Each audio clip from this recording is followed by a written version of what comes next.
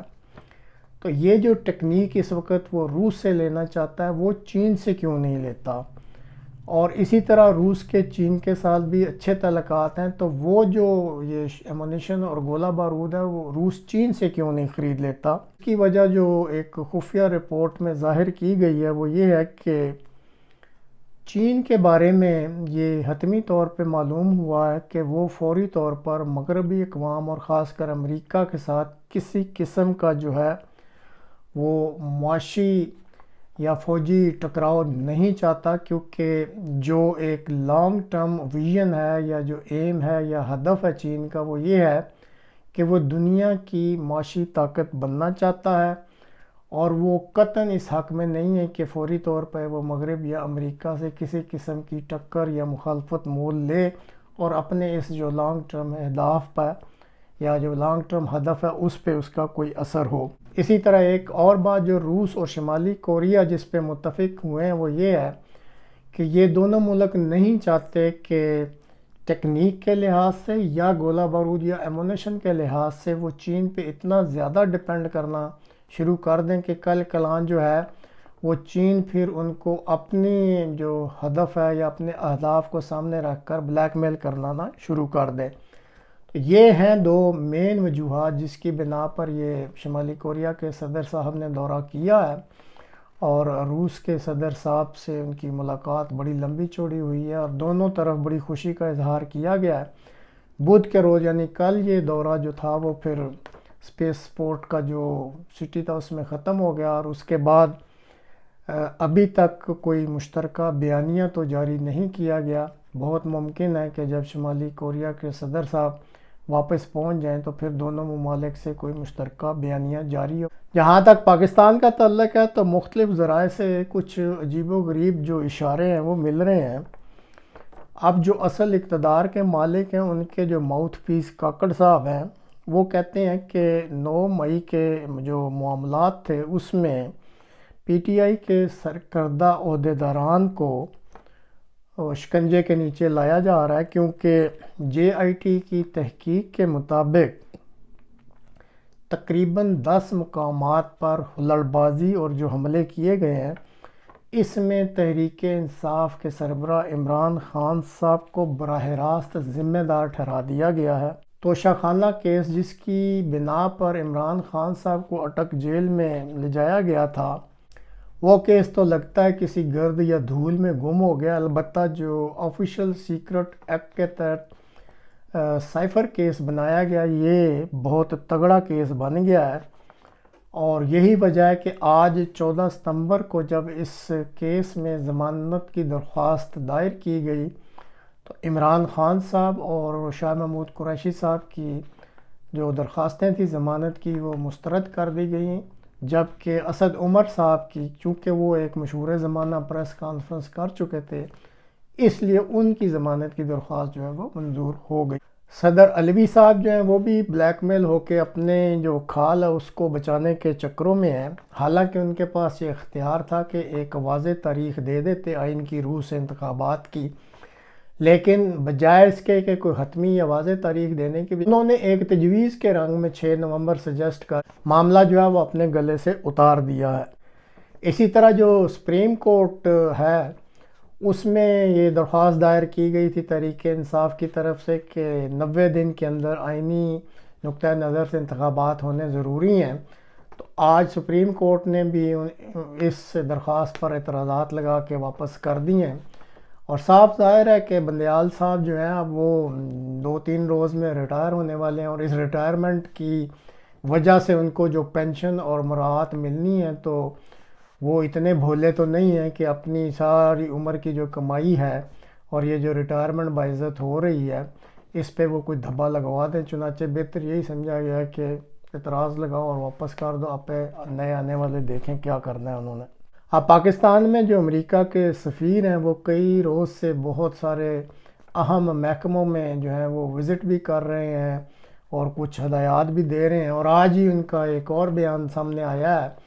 کہ وہ بلوچستان اور گوادر کے دورے پر بھی گئے ہوئے تھے اور اپنے بیان میں انہوں نے کہا ہے کہ انہیں بڑی خوشی ہوئی ہے گوادر کے علاقے میں دورہ کر کے، بلوچستان کے علاقے میں دورہ کر کے، وہاں بہت ساری معدنیات بھی ہیں، اور وہ کہتے ہیں کہ میں بہت پرجوش ہوں کہ میں پاکستان کی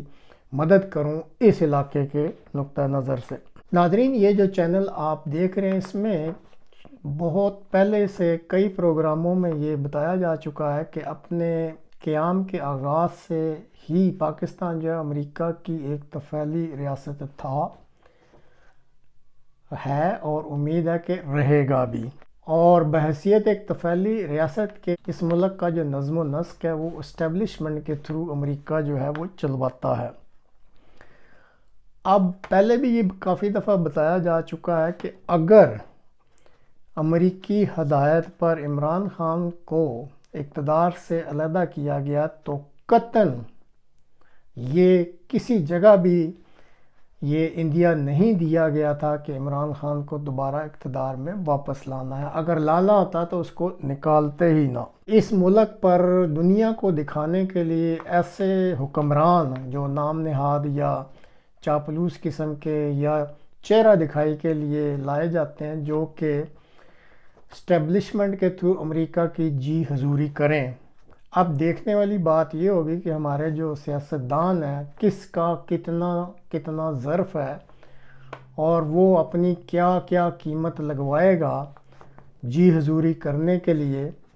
اور کس کو پھر وہ آگے لایا جائے گا۔ امریکی مخالفت یا اسٹیبلشمنٹ کی مخالفت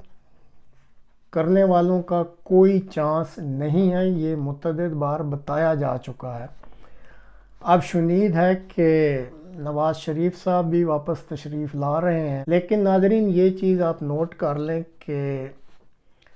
اول تو انتخابات کا ابھی تک کوئی مؤثر اشارہ کہیں سے بھی نہیں مل رہا، اور بہت ممکن ہے کہ انتخابات نہ ہوں، لیکن اگر بہت ہی مجبوری ہو گئی اور انتخابات کرانے بھی پڑے تو یہ انجینئرڈ قسم کے انتخابات ہوں گے، اور اگر نواز شریف صاحب کسی طرح واپس بھی آ جاتے ہیں تو آپ یہ نوٹ کر لیں کہ ان کو فاصلے پر رکھا جائے گا، کیونکہ ان میں شہباز شریف والے جی حضوری کے جینز نواز شریف میں نہیں ہیں، اور نہ ہی وہ کر سکتے ہیں۔ اسی طرح ان کی جو دختر نیک اختر ہے مریم، وہ اتنی غسیلی اور کسیلی ہے کہ اس کا بھی چانس فی الحال اسٹیبلشمنٹ کے ساتھ چلنے کا کوئی نہیں لگتا۔ رہا بلاول صاحب کا سوال، وہ نوجوان ہیں، کوئی اتنے غسیلے اور کسیلے تو ہیں نہیں ہیں، اسٹیبلشمنٹ کو پتہ ہے کہ ان کو کون سے لولی پاپ کچھ زیادہ دے کے وہ چوستے رہیں گے اور خاموش بیٹھے رہیں گے۔ اب آپ اکثر جو دلچسپی رکھتے ہیں پاکستانی معاملات سے، اور اگر میڈیا ریگولرلی دیکھتے ہیں، تو آپ کو کئی ترم خان اینکرز اور تحریک انصاف کے جو وکلاء ہیں بڑے بڑے انکشافات کرتے، روزانہ ہی ایسا ہیڈنگ لگائیں گے کہ آدمی پریشان ہو جاتا ہے کہ جی بس کچھ ہونے والا ہے۔ ان کا کام ہے یہ انکشافات کرتے رہتے ہیں، قوم کو آس دلاتے رہتے ہیں، کیونکہ ان کے فالوورز یا ان کو سننے والے وہی باتیں سننا چاہتے ہیں جو یہ سنانا چاہتے ہیں، لیکن زمینی حقائق جو ہے نا وہ بہت تلخ اور مختلف ہیں۔ اور آپ دیکھیں گے کہ کچھ عرصے بعد یہ جو ترم خان اینکرز اور اسی طرح یہ جو وکلاء صاحبان ہیں، سب اپنی اپنی ڈفلی بجا کر تھک ہار کے ایک سائڈ پہ بیٹھ جائیں گے۔ اخلاقی لحاظ سے، انسانی اقدار کے لحاظ سے پاکستانی قوم کئی مرتبہ بتایا جا چکا ہے ایک مردہ قوم ہے، اور جب تک قوم مردہ ہوتی ہے اس کا مقدر یہی ہے جو اس قوم کے ساتھ ہو رہا ہے، کیونکہ نہ تو یہ اپنا حق مانگنا چاہتی ہے اور نہ ہی اپنی کسی عادت کو بدلنے کے لیے تیار ہے،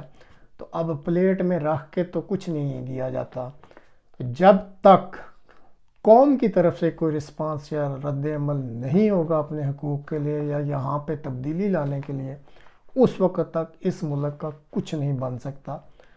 آج تک کے لیے اتنا ہی، اگلے پروگرام تک کے لیے اجازت دیجیے، خدا حافظ۔